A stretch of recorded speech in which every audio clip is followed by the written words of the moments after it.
അല്ലു അർജുൻ സിനിമകൾക്ക് മലയാളത്തിൽ മനോഹരമായി പാട്ടുകൾ എഴുതുന്ന സിജു തുറവൂറാണ്. കാമദേവന്റെ അമ്പുകളാണോ അതോ നിന്റെ കൺമുന തുമ്പുകളാണോ ഇത്? വയലാർ എഴുതും ഇതുപോലെ. മല്ലിക ബാണന്റെ അമ്പുകളോ എന്ന് പറയുന്ന ഫീലിംഗിലെ ആ പാട്ട് എല്ലാ ലാംഗ്വേജിലും മലയാളം തന്നെയാണ്. പുള്ളിയുടെ മനസ്സിലാണ് ഈ തോട്ട ആദ്യം വന്നെന്നുള്ള രീതിയിലാണ് പറഞ്ഞത്. നല്ലൊരു ഫാൻ ബേസ് മലയാളത്തിലുണ്ടല്ലോ. എല്ലാം ഉണ്ട് പുഷ്പയ്ക്ക് എന്നാ ചിലതോ ഇല്ല എന്നൊക്കെ പറഞ്ഞു വന്നപ്പോ ആദ്യം അതൊരു ട്രോളായി മാറിയല്ലേ. ട്രോൾ ഉണ്ടായിരുന്നു. ആളുകൾ അതിലൊരു ഡബിൾ മീനിങ് ഒക്കെ വെച്ചിട്ട് ഇതെന്താ ഇങ്ങനെ. പിന്നെ ഞാൻ കാണാറുണ്ടതല്ല, അത് നമ്മൾ റിയാക്ട് ചെയ്യേണ്ട കാര്യമില്ല. അത് ഹാപ്പിയിൽ എഴുതാനായിട്ട് എന്നെ വിളിക്കുക. അതൊന്നും എനിക്ക് തെലുങ്കെന്ന് പറഞ്ഞാൽ ഒന്നും അറിയത്തില്ല, ഒരു വാക്കുപോലും അറിയത്തില്ല. ഇതിനൊരു ചില ടെക്നിക്കുകളും കാര്യങ്ങളൊക്കെ ഉണ്ട്. ഈ അക്ഷരങ്ങൾ, ചില ചുണ്ടുമുട്ടണ അക്ഷരങ്ങൾ, മാ പാ, അതേപോലെ അഴകേ നീ എന്നെ പിരിയല്ലേ, അതായിട്ട് ഒരു ബന്ധവുമില്ല. തെലുങ്കിൽ എഴുതിയിരിക്കുന്ന വരികളായിട്ട് ഒരു ബന്ധമില്ലാത്തതാണ് ഈ അഴകേ നീ എന്നെ പിരിയല്ലേ. അത് ഞാൻ ക്രിയേറ്റ് ചെയ്ത വരികളാണ്. കണ്ണിൽ കർപ്പൂര ദീപമോ അവിടെ കൊണ്ട് ഫീൽ കിട്ടത്തില്ല. എത്ര ദിവസം എടുത്തിട്ടുണ്ടാവും? ഒരു 2-3 മണിക്കൂർ കൊണ്ട് എഴുതിയ പാട്ടുകൾ. ബ്രേക്കപ്പ് എന്ന് പറഞ്ഞു കഴിഞ്ഞാൽ അഴകേ നീ എന്നെ പിരിയല്ലാണ് ആദ്യം എല്ലാരും ഓടിപ്പോയി കേൾക്കുന്ന ഒരു പാട്ട് എന്നുള്ളത്. 90 കിഡ്സ് മല്ലു അർജുൻ ആക്കിയതിൽ ഒരു പ്രധാന ആള് ഈ കാദർവാസിനാണ്. അല്ലു അർജുൻ സിനിമകൾക്ക് മലയാളത്തിൽ മനോഹരമായി പാട്ടുകൾ എഴുതുന്ന സിജു തുറവൂറാണ് നമ്മുടെ കൂടെ ഉള്ളത്. നമസ്കാരം ചേട്ടാ. നമസ്കാരം. ഇപ്പൊ തിയേറ്ററിൽ പുഷ്പ നിറഞ്ഞോടുകയാണ്, പുഷ്പ 2. ആ സമയത്താണ് അതിലെ പാട്ടുകളും വളരെ നല്ല രീതിയിൽ തന്നെ ആളുകൾ ഏറ്റെടുത്തിട്ടുണ്ട്. തിയേറ്ററിൽ നിന്ന് വരുമ്പോഴും പാട്ടുകളെ കുറിച്ച് ആളുകൾ പറയുന്നുണ്ട്. ചേട്ടനാണ് പുഷ്പ 2-ന് വേണ്ടിയിട്ട് മലയാളത്തിൽ പാട്ടുകൾ എഴുതിയിട്ടുള്ളത്. അതിൽ എനിക്ക് തോന്നുന്നു ഇപ്പോൾ മല്ലിക ബാണന്റെ അമ്പുകളോ എന്ന് പറയുന്ന ഫീലിംഗിലെ ആ പാട്ട്, ഫീലിങ്സ്, അതിലെല്ലാം എല്ലാ ലാംഗ്വേജിലും മലയാളം തന്നെയാണ്. അങ്ങനെ എഴുതണം എന്നുള്ള ഒരു തീരുമാനത്തിലേക്ക് എന്തുണ്ടായിരുന്നു? അത് ശരിക്കും പറഞ്ഞാൽ എനിക്ക് കിട്ടിയ ഏറ്റവും വലിയൊരു ഭാഗ്യമാണ് ഒരു തെലുങ്ക് സിനിമയിൽ മലയാളം വരികൾ എഴുതുക എന്നുള്ളത്. എനിക്ക് തോന്നുന്നു ഞാൻ ഫീലിങ്സ് സോങ്ങിന് മുമ്പുള്ള ഈ കിസിക് സോങ് എഴുതാനായിട്ട് ചെന്നൈയിൽ ചെന്നപ്പോൾ ദേവിശ്രീ പ്രസാദ് സാറാണ് മ്യൂസിക്, അദ്ദേഹത്തിൻ്റെ സ്റ്റുഡിയോയിൽ. അതിൻ്റെ എല്ലാ വർക്ക് കഴിഞ്ഞിട്ട് തിരിച്ച് പോരുന്നതിന് മുമ്പ് ഈ ഫീലിംഗ് സോങ്ങിൻ്റെ ട്യൂൺ എനിക്ക് സാറ് തന്നയച്ചു. അതായത് അതിൻ്റെ ഡബ്ബിംഗ് വെർഷൻ എഴുതാനായിട്ട്. അപ്പോഴൊന്നും എനിക്ക് അറിയത്തില്ല ഇതിലൊരു മലയാളം ഇങ്ങനെ ഒരു ട്വിസ്റ്റ് ഉണ്ടാവുമെന്ന് അറിയത്തില്ല. അങ്ങനെ ഞാൻ തിരിച്ച് വീട്ടിലെത്തി ജസ്റ്റ് ഇതിൻ്റെ റഫായിട്ട് അതിൻ്റെ വരികളൊക്കെ അങ്ങനെ എഴുതാൻ സ്റ്റാർട്ട് ചെയ്തു. അങ്ങനെ എനിക്ക് തോന്നുന്നു 2-3 ദിവസം കഴിഞ്ഞപ്പോൾ സാറിൻ്റെ ഒരു മെസ്സേജ്, നേരം വെളുത്ത് ഞാൻ എഴുന്നേറ്റ് വന്നപ്പോൾ ഉടനെ വാട്സപ്പിൽ ദേവിശ്രീ പ്രസാദ് സാറിൻ്റെ മെസ്സേജ്, ഞാൻ എണീറ്റോ എന്ന് ചോദിച്ചിട്ടുണ്ട്. അപ്പോൾ ഞാൻ അപ്പോൾ തന്നെ റിപ്ലൈ ചെയ്തു, സാർ ഗുഡ് മോർണിംഗ്, ഞാൻ എണീറ്റു എന്ന് പറഞ്ഞിട്ട് റിപ്ലൈ ചെയ്തു. അപ്പോൾ ഉടനെ പെട്ടെന്ന് സാറിൻ്റെ കോള് വരും എനിക്ക്. കോള് വന്നിട്ട്, സാർ ഒരു സർപ്രൈസ് ഉണ്ട് സാറിന്, ഇങ്ങനെ നമ്മുടെ ഫീലിംഗ് സോങ്ങിൽ എല്ലാ ലാംഗ്വേജിലും, അതായത് ഒറിജിനൽ ലാംഗ്വേജിൽ തന്നെ മലയാളം യൂസ് ചെയ്യാനാണ് തീരുമാനിക്കുന്നത്. ആദ്യത്തെ ഒരു 8 വരി ഞങ്ങളിങ്ങനെ അല്ലു അർജുനും സുകുമാർ സാറൊക്കെ ഇട്ട് ഡിസ്കസ് ചെയ്തിട്ട് ഇങ്ങനെ ഒരു തീരുമാനം എടുത്തിട്ടുണ്ട്. അപ്പോൾ സാറ് എത്രയും വേഗം ഞാൻ ട്യൂണിപ്പ് അയച്ചു തരാം. അപ്പം തന്നെ എനിക്കൊന്ന് പാടി മൂളി കേൾപ്പിച്ചു തന്നു സംസാരത്തിൽ തന്നെ സാറ്. അപ്പം തന്നെ എനിക്ക് ഇഷ്ടപ്പെട്ടു ആ ട്യൂൺ, നല്ല ഗംഭീരമായിട്ടുള്ള അങ്ങനെ സാറ് പാടി കേൾപ്പിച്ചു തന്നു. എന്നിട്ട് എനിക്ക് വാട്സപ്പിൽ അയച്ചു തന്നു ട്യൂൺ. അപ്പോൾ എനിക്കൊരു ഉച്ചയ്ക്ക് മുമ്പ് എത്രയും വേഗം ഒരു 2-3 ഓപ്ഷൻസ് ഇതിന് ആപ്റ്റാകുന്ന രീതിയിൽ എനിക്കിപ്പോൾ ആ പാട്ടിൻ്റെ സിറ്റുവേഷൻ എന്താണെന്ന് എനിക്കറിയാം. ആൾറെഡി നേരത്തെ എന്നോട് പറഞ്ഞു വിട്ടു കാര്യമാണ്. അപ്പോൾ ഞാൻ പെട്ടെന്ന് ഭയങ്കര എക്സൈറ്റഡ് ആയി, സന്തോഷമായി.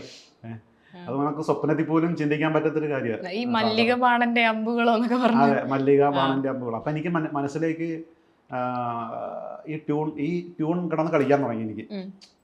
അതിങ്ങനെ ആലോചിച്ച് എവിടെയൊന്നോ പെട്ടെന്ന് ആ സിറ്റുവേഷൻ, അത് പുഷ്പരാജും ശ്രീവല്ലിയും തമ്മിലുള്ള ആ റൊമാൻസിൻ്റെ, അവരുടെ ഇൻറ്റിമസിയുടെ ഭാഗമായിട്ടാണ് പാട്ടിൻ്റെ സിറ്റുവേഷൻ എന്ന് പറയുന്നത്. അപ്പം അങ്ങനെ ആ പാട്ട് ട്യൂണനുസരിച്ച് വരികൾ എവിടെ നിന്നോ വന്നു എന്ന് പറയാം. മല്ലിക ബാണന്റെ അമ്പുകളോ കൺമുന തുമ്പുകളോ. മല്ലിക ബാണൻ എന്ന് വെച്ചാൽ കാമദേവന്റെ അമ്പുകളാണോ അതോ നിന്റെ കൺമുന തുമ്പുകളാണോ ഇത് എന്നാണ് ചോദിക്കുന്നത്. അതുപോലെ അമ്പിളി പൂനില നാമ്പുകളോ പുഞ്ചിരി തുമ്പികളോ.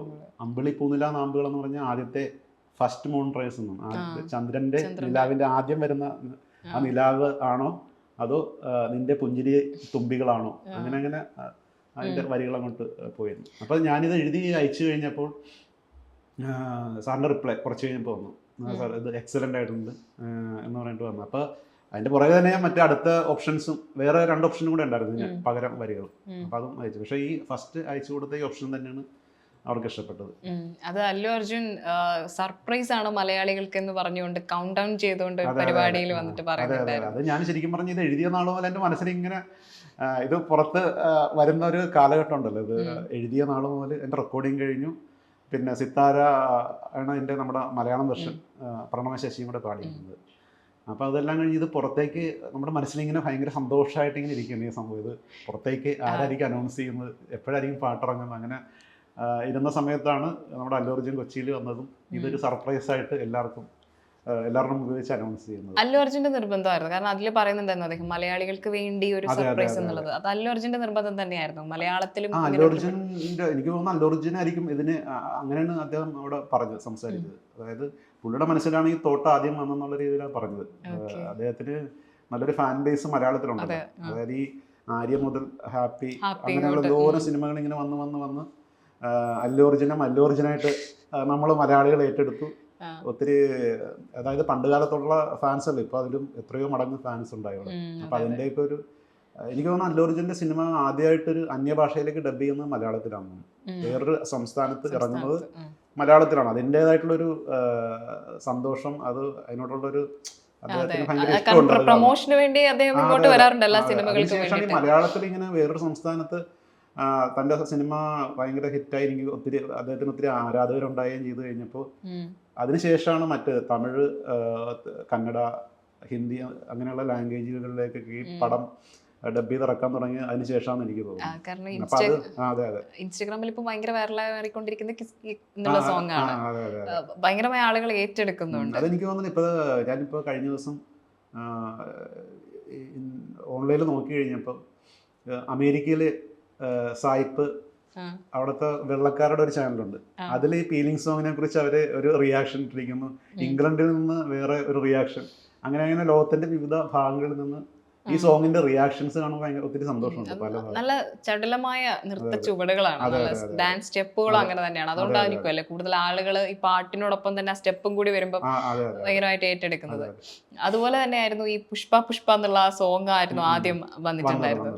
അത് വന്ന സമയത്ത് എല്ലാം ഉണ്ട് പുഷ്പയ്ക്ക്, എന്നാ ചിലതോ ഇല്ല എന്നൊക്കെ പറഞ്ഞു വന്നപ്പോ ആദ്യം അതൊരു ട്രോളായി മാറി അല്ലേ? ട്രോളുണ്ടായിരുന്നു. പക്ഷെ എനിക്ക് അവിടെ ഈ അല്ലു അർജുൻ എന്ന നായകന്റെ, ഈ പുഷ്പരാജ് എന്ന നായകന്റെ അദ്ദേഹത്തിന്റെ ഒരു മാനറിസാണ് അതിലേക്ക് വരുന്നത്, സോങ്ങിൽ വരുന്നത്.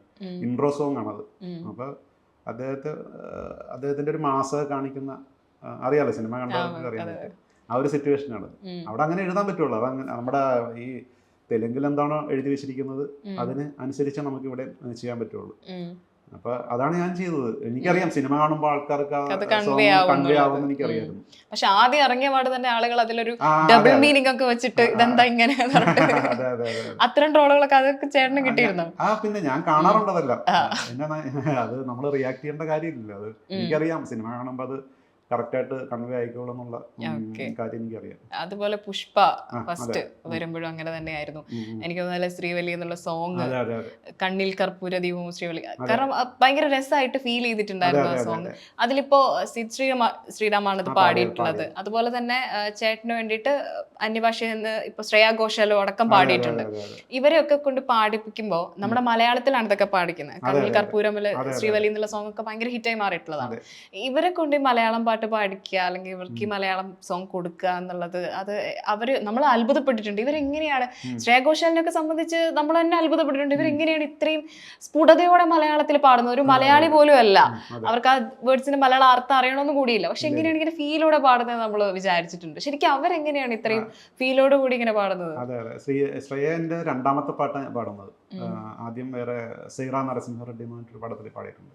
അതിനുശേഷം ഈ നമ്മുടെ പുഷ്പ 2-ലെ കണ്ടാലോ എന്നുള്ള പാട്ടാണ്. അപ്പോൾ അത് എന്നെ അത്ഭുതപ്പെടുത്തിയിട്ടുള്ളൊരു ഗായികയാണ്. പ്രത്യേകിച്ച് ഈ മലയാളത്തിൽ അല്ലാത്തൊരു അന്യഭാഷ ഗായിക അത്ര, നേരത്തെ പറഞ്ഞ പോലെ ഇത്ര സ്ഫുടമായിട്ട് മലയാളത്തിൽ പാടുക എന്ന് വെച്ച് കഴിഞ്ഞാൽ അതും ഏറ്റവും ബുദ്ധിമുട്ടുള്ളൊരു ഭാഷയാണ് ഉച്ചരിക്കാനായിട്ട്. നമ്മൾ എനിക്ക് തോന്നുന്നു അവിടെയൊന്നും ഇല്ലാത്ത കുറേ അക്ഷരങ്ങൾ മലയാളത്തിലുണ്ട്. അതൊക്കെ പക്ഷെ ശ്രേയ പെട്ടെന്ന് ഗ്രാസ്പ് ചെയ്യും. ഞാനിപ്പോൾ അതിൻ്റെ റെക്കോർഡിങ്ങിന് ചെന്നൈയിൽ ഉണ്ടായിരുന്നു ശ്രേയ പാടാൻ നേരം. ഞാനാണ് ഇങ്ങനെ ഇതുപോലെ നമ്മളിരിക്കുന്ന പോലെ ഇരുന്ന് ഓരോ അക്ഷരങ്ങളും പറഞ്ഞ് വാക്കുകളും ഉച്ചാരണം പറഞ്ഞു കൊടുക്കുകയാണ് ഞാൻ. ആദ്യം അത് പെട്ടെന്ന് ഗ്രാസ്പ് ചെയ്യും ശ്രേയ, എന്നിട്ടാണ് അത് റെൻഡർ ചെയ്യുന്നത്. പിന്നെ ഇടയ്ക്കിടയ്ക്ക് ഇങ്ങനെ പറഞ്ഞു കൊടുത്തോണ്ടിരിക്കും. പക്ഷെ വളരെ നന്നായിട്ട് ഭംഗിയായിട്ട് ശ്രേയ അത് പാടി. അപ്പോൾ നമുക്കുണ്ടാകുന്ന ഒരു സന്തോഷം അത് പറഞ്ഞറിയിക്കാൻ പറ്റത്തില്ല. ഇതിങ്ങനെ പാടി കേൾക്കാൻ നേരത്തെ സ്റ്റുഡിയോയിൽ ഇരുന്നിട്ട് പാടി കേൾക്കുമ്പോൾ സിദ്ധ ശ്രീറാം ഏറ്റവും മനോഹരമായിട്ട് പാടുന്ന ഒരു ഗായകനാണ്. എന്ത് ഫീലായിട്ട് ഈ കണ്ണിൽ കർപ്പൂര ദീപമോ സിദ്ധ ശ്രീറാം പാടി കേട്ടപ്പോഴാണ് എൻ്റെ മനസ്സിലേക്ക് ഒരു വല്ലാത്തൊരു ഫീൽ ആകും. നേരത്തെ പറഞ്ഞ പോലെ തന്നെ അതും സിദ്ധനും ഞാൻ ആ സമയത്തുണ്ട് സ്റ്റുഡിയോ. പക്ഷെ എനിക്കറിയത്തില്ല സിദ്ധാണ് പാടാൻ വരുന്നതെന്ന് എനിക്കറിയത്തില്ല അന്ന്. അപ്പൊ എന്നോട് പറഞ്ഞു റെക്കോർഡിംഗ് ആണ് നാളെ, പിന്നെ സമയത്ത് അവിടെ ചെന്നൈയിൽ എത്തണമെന്ന് പറഞ്ഞൊരു ടിക്കറ്റും എല്ലാം അയച്ചു തന്നു. അപ്പൊ ഞാൻ ചോദിച്ചില്ല ആരാണെന്നൊന്നും ഞാൻ ചോദിച്ചില്ല, അവിടെ ചെല്ലുക എന്നുള്ളതാണ്. അപ്പൊ അവിടെ ചെന്ന് ഞാൻ ഇങ്ങനെ വെയിറ്റ് ചെയ്തിരുന്നപ്പോൾ അപ്പോഴാണ് ഞാൻ അറിയുന്നത് ഇങ്ങനെ സിദ്ധാണ് ഇപ്പോൾ വരും. അപ്പോൾ അത് കേട്ട് ഭയങ്കര സന്തോഷമായി. ആരും ആഗ്രഹിക്കുന്നതാണ് നമ്മുടെ വരികൾ ഏറ്റവും നന്നായിട്ട് ഒരു പാടി കേൾക്കുക എന്നുള്ളത് എല്ലാ എഴുത്തുകാർക്കും അല്ലെങ്കിൽ മ്യൂസിക് ഡയറക്ടേഴ്സിനൊക്കെ ഒരു ഭയങ്കര ആഗ്രഹം. അദ്ദേഹത്തെ സംബന്ധിച്ച് എളുപ്പമായിരുന്നോ മലയാളം അത് പാടുക? കുഴപ്പമില്ല, എന്നാലും ഇത് പഠിച്ചെടുക്കുക എന്നുള്ളൊരു മാത്രമേ ഉള്ളൂ. ഇത് ഉച്ചാരണം അവർ പെട്ടെന്ന് അവരെ ഗ്രാസ്പ് ചെയ്യും. അപ്പം എനിക്ക് ശ്രേയനേക്കാളും കുറച്ചുകൂടെ ബുദ്ധിമുട്ടായിട്ട് തോന്നി സിദ്ധ് പഠിച്ചെടുക്കാനായിട്ട്. സിദ്ധ് പ്രത്യേകിച്ച് ഈ എനിക്ക് തോന്നുന്നു ഇന്ത്യയിൽ അങ്ങനെ ഇല്ല പുള്ളിക്കാരൻ. അമേരിക്കയില ഫുൾ ടൈം. പിന്നെ റെക്കോർഡിങ്ങിന്റെ കാര്യത്തിനൊക്കെ ആയിട്ടാണ് ഇങ്ങോട്ട് വരുന്നത്. അദ്ദേഹം പാടിയ മലയാളം പാട്ടുകളും കുറവാണ്. അതെ അതെ, മലയാളം പാട്ടുകളും കുറവാണ്.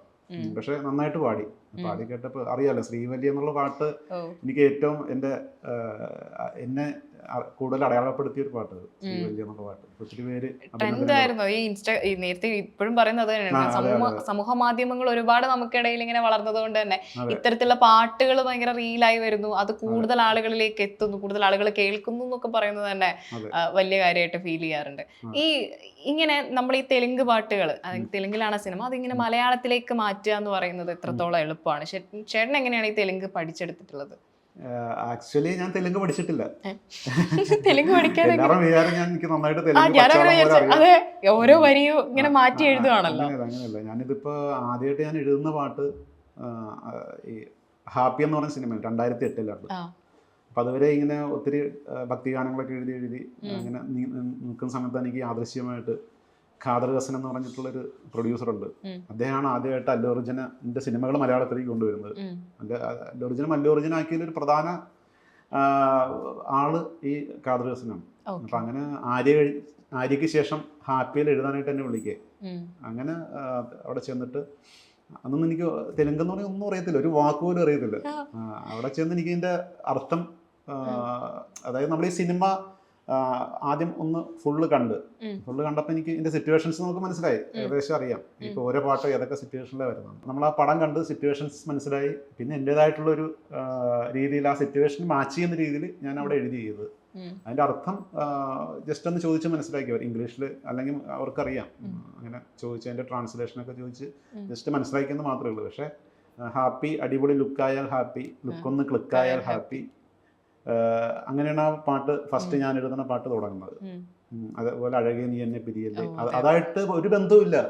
തെലുങ്കിൽ എഴുതിയിരിക്കുന്ന വരികളായിട്ട് ഒരു ബന്ധമില്ലാത്തതാണ് ഈ അഴകേ നീ എന്നെ പിരിയല്ലേ. അത് ഞാൻ ക്രിയേറ്റ് ചെയ്ത വരികളതല്ല. അങ്ങനെ ഇരുന്ന് ആദ്യ കാലഘട്ടങ്ങളിലൊക്കെ എഴുതിക്കൊണ്ടിരുന്നത്. പിന്നീട് ഈ പാൻ ഇന്ത്യൻ റിലീസുകളായി, ഒരേ സമയത്ത് ഒരേ ദിവസം ഇറങ്ങാൻ തുടങ്ങി. ഇവിടെ നിന്നൊക്കെ വിട്ട് അവർ ഡയറക്ടറിനെ വിളിക്കാൻ തുടങ്ങി, ഓരോ പ്രൊഡ്യൂസേഴ്സും. അപ്പോൾ ഈ പുഷ്പയുടെ കാര്യത്തിൽ തന്നെ മൈത്രി മൂവി മേക്കേഴ്സ് ആണ് ഇത് പ്രൊഡ്യൂസ് ചെയ്തിരിക്കുന്നത്. അപ്പോൾ അവിടെ നിന്ന് എനിക്ക് അവിടുത്തെ ചീഫ് എക്സിക്യൂട്ടീവ് ഓഫീസറുണ്ട്, പുള്ളിക്കാരൻ എന്നെ വിളിച്ച ആദ്യമായിട്ട്. എന്നെ വിളിച്ചിട്ട് ഇങ്ങനെ ദേവിശ്രീ പ്രസാദ് സാറിൻ്റെ സ്റ്റുഡിയോയിൽ എത്തണം, സാർ ഓക്കെ അല്ലേ, എഴുതാൻ പറ്റും? അപ്പം ഞാൻ പറയാം ഓക്കെ, ഞാൻ ഓക്കെ എന്ന്. അപ്പം മുൻ സിനിമകളെല്ലാം, ഞാനിപ്പോൾ 18ാമത്തെ സിനിമയാണ് അല്ലു അർജുൻ്റെ. സ്വാഭാവികമായിട്ട് അങ്ങനെ അവർ എന്നിലേക്ക് എത്തിയതാണ്. അപ്പം അങ്ങനെ വിളിച്ചിട്ട് അവിടുത്തെ ഒരു പ്രത്യേകത എന്ന് വെച്ച് കഴിഞ്ഞാൽ, ഇപ്പോഴത്തെ ഒരു പ്രത്യേകത എന്ന് വെച്ച് കഴിഞ്ഞാൽ, ഈ പാൻ ഇന്ത്യൻ റിലീസുകൾ വന്നതോടുകൂടി ഒരേ ദിവസം റിലീസ് ചെയ്യുന്ന ഒരു പാട്ടിൽ ഭയങ്കരമായിട്ട് കോൺസെൻട്രേറ്റ് ചെയ്യും. അവിടെ തെലുങ്കിൽ എങ്ങനെയാണോ അതിൻ്റെ ഒരു സോങ് പ്രൊഡക്ഷൻ നടക്കുന്നത്, അതുപോലെ തന്നെ അത്രയും ശ്രദ്ധ മലയാളത്തിലും കൊടുത്തിട്ട് അവർ ചെയ്യുന്നത്, ഓരോ ലാംഗ്വേജിലും. സംഗീത സംവിധായകന്റെ കൂടെ തന്നെ ഇരുന്ന്, അതെ, ദേവിശ്രീ പ്രസാദ് സാറിൻ്റെ കൂടെ നിന്ന് അദ്ദേഹത്തിൻ്റെ സജഷൻസ് ഒക്കെ എന്നോട് ചോദിച്ചെല്ലാം മനസ്സിലാക്കും, വരികളുടെ അർത്ഥം ചോദിക്കും. പിന്നെ അവർ പ്രധാനമായിട്ട് അവർ നോക്കുന്നത് അതേ മീനിങ് തന്നെ ഇവിടെ വരണം, അതനുസരിച്ച് ചിലപ്പോൾ വിഷ്വൽ ചെയ്തിരിക്കുന്നത്. അപ്പം നമുക്കത് മാറ്റാതെ അങ്ങനെ തന്നെ എഴുതണം. അങ്ങനെയുള്ള കുറേ നിബന്ധനകളൊക്കെ ഉണ്ട്. ചില പാട്ടുകളിലൊക്കെ എനിക്ക് സ്വാതന്ത്ര്യം തരുവർ, ചില പോർഷൻസിലൊക്കെ നന്നായിട്ട്. അപ്പോൾ ഈ കണ്ണിൽ കർപ്പൂര ദീപമോ ശ്രീവല്ലിയൊക്കെ അവിടുത്തെ അർത്ഥമല്ല ഞാൻ യൂസ് ചെയ്തിരിക്കുന്നത്. അവിടെ വേറൊരു അർത്ഥം, ചൂപ്പെ ബംഗാരമായനെ ശ്രീവല്ലി നവരത്നമായനെ എന്നാണ് എഴുതിയിരിക്കുന്നത്. അവിടെ ചൂപ്പെ ബംഗാരമായനെ, നിന്റെ കണ്ണുകൾ സ്വർണ്ണമണികൾ പോലെയാണ്, നിന്റെ വാക്കുകൾ നവരത്നങ്ങൾ പൊഴിയുന്നത് പോലെയാണ് എന്നൊക്കെയാണ് എൻ്റെ അർത്ഥം അവിടെ. പക്ഷെ അത് ഇതുപോലെ എഴുതിയിരുന്നെങ്കിൽ അങ്ങനെ നമുക്ക്, ഞാനപ്പോൾ അത് ആലോചിച്ചു, അത് നമ്മുടെ ഈ മീറ്ററിൽ കൊള്ളുകയും ചെയ്യണം. ഒന്നും ആ മീറ്ററിൽ നിൽക്കത്തില്ല, നമ്മുടെ അത്രേ ഉള്ളത്. കണ്ണിൽ കർപ്പൂര ദീപമോ അവിടെ കൊണ്ട് കിട്ടത്തില്ല. അപ്പൊ അതിനെനിക്ക് ഒരു സ്വാതന്ത്ര്യം തന്നു. അങ്ങനെയാണ് ആ വരികൾ ജനിക്കുന്നത്. അതുകൊണ്ട് തന്നെ ആയിരിക്കും അത് ഭയങ്കര മനോഹരമായി നമുക്ക് ഫീൽ ചെയ്യുകയും ചെയ്യുന്നത്. എന്ത് തന്നെ ആയാലും ഇങ്ങനെ ഈ ഒരു തെലുങ്ക് മലയാളത്തിലേക്ക് വരികൾ എഴുതുന്നതാണെങ്കിലും നമുക്ക് ഈ ലിപ്സിംഗ് ഉണ്ടല്ലോ, അവർ പാടുന്നതാണല്ലോ. അപ്പൊ അതെങ്ങനെയാണ് കറക്റ്റ് പിടിക്കാൻ പറ്റും? ഇപ്പൊ ചേട്ടൻ പറഞ്ഞു അഴകേ നീ എന്റെ പിരിയല്ലേ, അങ്ങനത്തെയുള്ള സോങ്ങുകളൊക്കെ, ചില സോങ്ങുകളൊക്കെ സ്വന്തമായ രീതിയിൽ തന്നെ എഴുതിയിട്ടുള്ളതാണ്. പക്ഷെ എങ്കിലും അവർ പാടുന്ന ലിപ്സിംഗ് നമ്മുടെ കൈ കിട്ടണമല്ലോ. അതെങ്ങനെയാണ് അത് കറക്റ്റ് ആക്കി വെക്കുന്നത്? അതിന്റെ ഒരു കാര്യം എന്ന് വെച്ച് കഴിഞ്ഞാൽ, ഈ പാട്ട് ഇപ്പൊ പറഞ്ഞ അഴകേ നീ എന്നെ പിരിയല്ലേ എന്നുള്ള പാട്ട് ലിപ്പില്ല. അതുകൊണ്ട് കുറച്ചുകൂടെ എനിക്ക് നല്ല സ്വാതന്ത്ര്യത്തോടെ എഴുതാൻ പറ്റി. ചില മിക്കവാറും പാട്ടുകൾക്ക് ലിപ്പുണ്ട്. ഇപ്പൊ ഹാപ്പി അടിപൊളി ലുക്കായ ഹാപ്പി, അതാണ് ഞാൻ ആദ്യം എഴുതുന്നത്. അത് ശരിക്കും ബുദ്ധിമുട്ടി ആദ്യമായിട്ട് എഴുതുമ്പോൾ. ഈ ചെമ്പനീർ പൂവേ ആ പാട്ടും മാരക ലിപ്പ്. അത് എനിക്ക് തോന്നുന്നു എന്റെ ഒരു അത്ര നാൾ എഴുതി വന്നൊരു എക്സ്പീരിയൻസ് വെച്ചിട്ട് എനിക്കൊരു ഇതിനൊരു ചില ടെക്നിക്കുകളും കാര്യങ്ങളൊക്കെ ഉണ്ട്. ഈ അക്ഷരങ്ങൾ, ചില ചുണ്ടുമുട്ടുന്ന അക്ഷരങ്ങൾ, മാ പാ, അതൊക്കെ ചുണ്ടിങ്ങനെ മുട്ടുന്ന അക്ഷരങ്ങളാണ്. ഓപ്പൺ ആയിട്ടുള്ള ലെറ്റേഴ്സ് ഉണ്ട് മലയാളത്തിൽ. ഇതൊക്കെ എന്താ പറയുക, എക്സ്പീരിയൻസ് കൊണ്ട് കിട്ടുന്ന ഒരു ഇതാണ്. അപ്പോൾ ഈ ചെമ്പനീർ പൂവൊക്കെ എഴുതാൻ ഞാനിത് ഫസ്റ്റ് പാട്ടിങ്ങനെ സ്ക്രീനിൽ കണ്ടപ്പോൾ തന്നെ ഞാൻ നല്ല പണിയാണത് അപ്പം തന്നെ എനിക്ക് മനസ്സിലായി. പക്ഷെ അത് വന്ന് ചെമ്പനീർ പൂവേ നീ അന്നേതൊരു രാവിൽ നീലമഞ്ഞിൽ വിരിഞ്ഞൻ കൺമുന്നിൽ മിഴിച്ചിന്നി, അങ്ങനെയാണ് ആ പാട്ട്. പക്ഷെ അത് ആ ലിപ്പ് നോക്കണം, അവിടെ ട്യൂൺ നോക്കണം, അതിന്റെ അത് ശരിക്കും പറഞ്ഞാൽ അവിടെ അർത്ഥമല്ല. ഈ നേരത്തെ പറഞ്ഞ പോലെ ഞാൻ സ്വന്തമായിട്ട് എന്റെ ക്രിയേഷൻ അത് ചെമ്പനീർ പൂവേ. അപ്പൊ എനിക്ക് ആ ഫസ്റ്റ് കണ്ടപ്പോ തന്നെ ആദ്യമായിട്ട് ഇവൻ ആ നായികനെ, ഷീല കവള എന്ന് പറഞ്ഞിട്ട് നായികയായിരുന്നു, ഒരു മഞ്ഞിലാണ് ഇവൻ കാണുന്നത്, അവ്യക്തമായിട്ട് എപ്പോഴും കാണിയ. അപ്പൊ അതാണ് ചെമ്പനീർ പൂവേ നീ അന്നേതോ ഒരു രാവിലെ നീലമഞ്ഞിൽ വിരിഞ്ഞ കൺമുന്നിൽ മിഴിച്ചിമ്മി. അങ്ങനെ ആ വിഷ്വൽസ് കണ്ടപ്പോ ഓട്ടോമാറ്റിക് ആയിട്ട് വന്ന വരികളല്ല. ഇതെല്ലാം സംഭവിക്കുന്നു. അത്രേ ഉള്ളൂ. അപ്പൊ കുറച്ച് പാട് വെട്ടിട്ടുണ്ടാവില്ലേ? പിന്നെ തീർച്ചയായിട്ടും ലിപ്പ് സിങ്ക് ചെയ്യാനായിട്ട് എത്ര ദിവസം എടുത്തിട്ടുണ്ടാവും? അതൊക്കെ എനിക്ക് തോന്നുന്നൊരു 2-3 മണിക്കൂർ കൊണ്ട് ഞാൻ എഴുതിയ പാട്ടുകളാണ്. ലിപ്സിംഗ് പിടിച്ചിട്ട്. എങ്കിലും അത് ഡൗട്ട് വരുന്നത്, കാരണം ഈ ഓരോ ചുണ്ട് മുട്ടുന്നതും ചേട്ടന്റേതായ കോൺട്രിബ്യൂഷൻ കൂടിയാണ്. അതെ അതെ അതെ അതെ, അത് ഒരു എക്സ്പീരിയൻസ് ആണത്. ഇതിൻ്റെ അകത്തൊരു ടെക്നിക്കുണ്ട്, അത് എനിക്ക് മാത്രം ഒരുപക്ഷെ ചിലർക്കൊക്കെ അറിയാം, ഇങ്ങനെ എഴുതുന്ന വേറെ ആൾക്കാരൊക്കെ ഉണ്ട്, നമുക്കറിയാൻ പറ്റും. അത് ഇത്രയും നാളത്തെ എക്സ്പീരിയൻസ് കൊണ്ട് സംഭവിക്കുന്നതൊക്കെ. ഓക്കെ. അതുപോലെ തന്നെയാണ് ഈ തെലുങ്ക് മാറ്റി എഴുതുക എന്ന് പറയുന്നത്. ഇപ്പൊ ഈ ലിപ്സിംഗിന്റെ കാര്യം പറഞ്ഞു, അതുപോലെ തന്നെ ഇതെത്ര ഈ 2 മണിക്കൂറാണെന്ന് പറഞ്ഞു, എങ്കിലും കുറെ സമയം എടുത്ത് എഴുതിയ പാട്ടുകൾ ഉണ്ടായിട്ടുണ്ട്. ഇപ്പൊ ഈ ഫസ്റ്റ് പാട്ട് അത് ആദ്യം ഒത്തിരി സമയം എടുത്താണ് എഴുതിയിരിക്കുന്നത്. ഭയങ്കര ബുദ്ധിമുട്ടായിരുന്നു. ഈ ഹാപ്പി അടിപൊളി ലുക്കായ ആ പാട്ടുകളൊക്കെ ഒത്തിരി സമയം എടുത്താണ് എഴുതിയത്. എനിക്ക് തോന്നുന്നു 1-1.5 ദിവസം കൊണ്ടാണ് ആദ്യത്തെ പാട്ട് ഞാനിത് ലിപ്പ് നോക്കിയിട്ട് എഴുതുന്നത്. ഇങ്ങനെ ഒരു അവസരം ഉണ്ടാകുന്നതും ചേട്ടന് ഈ മൊഴിമാറ്റം എഴുതി പാട്ടുകൾ എഴുതുന്ന രംഗത്തേക്കും വരുന്നത് എങ്ങനെയായിരുന്നു?